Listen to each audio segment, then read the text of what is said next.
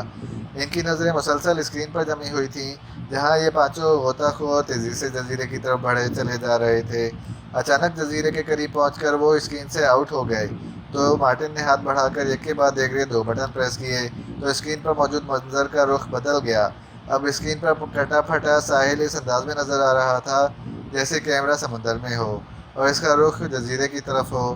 غوطہ خور ایک کریک میں داخل ہو رہے تھے اور پھر وہ کریک میں رک گئے۔ اس کے ساتھ ہی انہوں نے غوطہ خوری کے لباس اتارنے شروع کر دیے۔ ارے، ان میں ایک عورت بھی ہے، ہیمفرے نے چونک کر کہا۔ اوکے، ہیمفرے نے بڑے شاہانہ انداز میں کہا۔ یہ لوگ کتنے خوش ہوں گے کہ کسی کو پتہ بھی نہیں چلا اور وہ جزیرے پر پہنچ گئے ہیں، مارٹن نے مسکراتے ہوئے کہا۔ ہاں، خوشی سے پھولے نہ سما رہے ہوں گے، ہیمفرے نے بھی مسکراتے ہوئے کہا۔ مارٹن نے ہاتھ بڑھا کر ایک بار پھر ایک کے بعد ایک 2 بٹن پریس کر دیے تو اسکرین پر ایک دھماکہ سا ہوا اور اس کے ساتھ ہی منظر کا رخ ایک بار پھر بدل گیا۔ اب کیمرہ سمندر کی بجائے جزیرے پر آ گیا تھا اور اس کا رخ ساحل کی طرف تھا۔ پانچوں افراد اب جھاڑیوں میں چھپے ہوئے تھے، لیکن اسکرین پر وہ صاف نظر آ رہے تھے۔ اب انہیں بے ہوش کر کے بلیک روم میں پہنچا دو، ہیمفرے نے کہا تو مارٹن نے اس بات میں سر ہلا دیے اور پھر ہاتھ بڑھا کر ایک کے بعد ایک ریس نے کئی بٹن پریس کر دیے۔ دوسرے لمحے ان پانچوں افراد کے جسم یکلخت ڈھیلے پڑتے چلے گئے اور وہ وہیں جھاڑیوں میں ہی گر گئے۔ وہ بے ہوش ہو چکے تھے۔ مارٹن نے مشین کی سائڈ پر موجود ایک مائک کھینچا اور اس کا بٹن پریس کر دیا۔ ہیلو، مارٹن کالنگ کا مارگی، مارٹن نے کہا۔ یس باس، مشین سے ایک مردانہ آواز سنائی دی۔ یہاں پوائنٹ 11 پر 5 افراد بے ہوش پڑے ہوئے ہیں، انہیں اٹھا کر بلیک روم میں پہنچا دو اور اسپیشل کرسیوں پر جکڑ دو۔ اوہ اچھا باس، مارگی نے چونک کر جواب دیتے ہوئے کہا تو مارٹن نے مائک کا بٹن آف کر کے اسے دوبارہ مشین کے ساتھ ایڈجسٹ کر دیا اور پھر تھوڑی دیر بعد عمارت سے نکل کر 8 آدمی تیزی سے کنارے کی طرف بڑھتے نظر آنے لگ گئے۔ انہیں کب تک زندہ رکھنا ہے باس، مارٹن نے ہیمفرے سے پوچھا۔ انہیں وہاں پہنچنے تو دو، ہیمفرے نے ہونٹ چباتے ہوئے کہا۔ میں اس لیے پوچھ رہا ہوں کہ باقی افراد کا خاتمہ کر دوں، مارٹن نے مسکراتے ہوئے کہا۔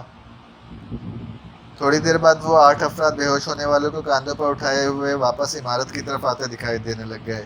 جب وہ عمارت میں داخل ہو کر غائب ہو گئے تو ہیمفرے نے بے اختیار ایک طویل سانس لیا، لیکن اس سے پہلے کہ وہ کرسی سے اٹھتا، اچانک سامنے موجود مشین میں سے سیٹی کی تیز آواز سنائی دی اور اس کے ساتھ ہی اسکرین پر دھماکے سے ہونے لگے۔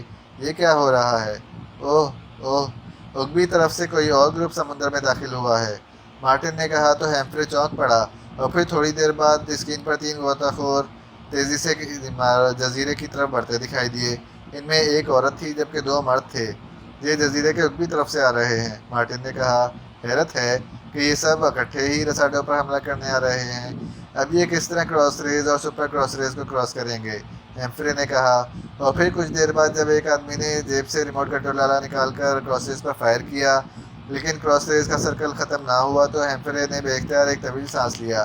لیکن پھر جب وہ آدمی غوطہ مار کر گہرائی میں اترتا چلا گیا تو ہیمفرے نے ایک بار پھر ہونٹ بھینچ لیے اور پھر اس آدمی نے اس ریموٹ کنٹرول نما آلے سے سپر کراس ریز سرکل کو ختم کر دیا تو ہیمفرے کے بچے ہوئے ہونٹ مزید بچ گئے اور تھوڑی دیر بعد جب انہوں نے کراس ریز سرکل بھی ختم کر دیا تو ہیمفرے کے چہرے پر حیرت کے تاثرات ابھر آئے۔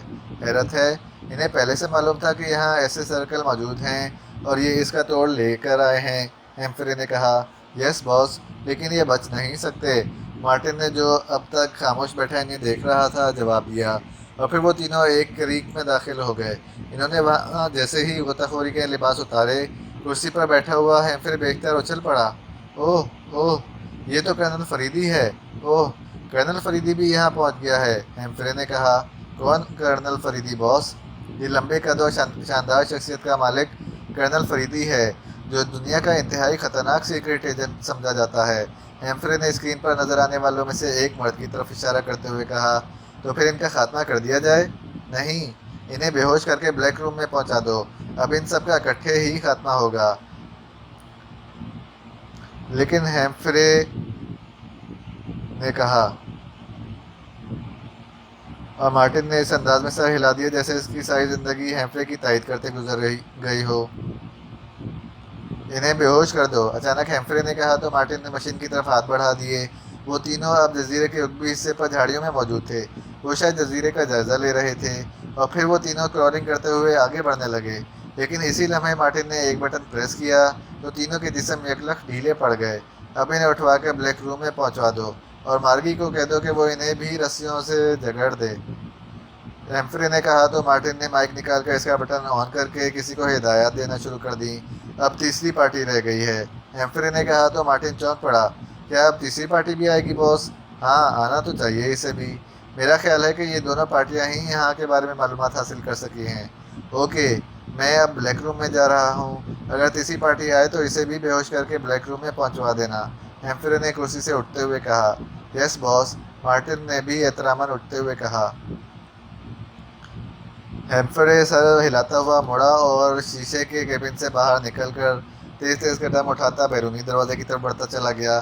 وہ اب جلد از جلد کرنل فریدی کو ہوش میں لا کر اسے بتانا چاہتا تھا کہ اس بار وہ ہیمفرے سے شکست کھا گیا ہے۔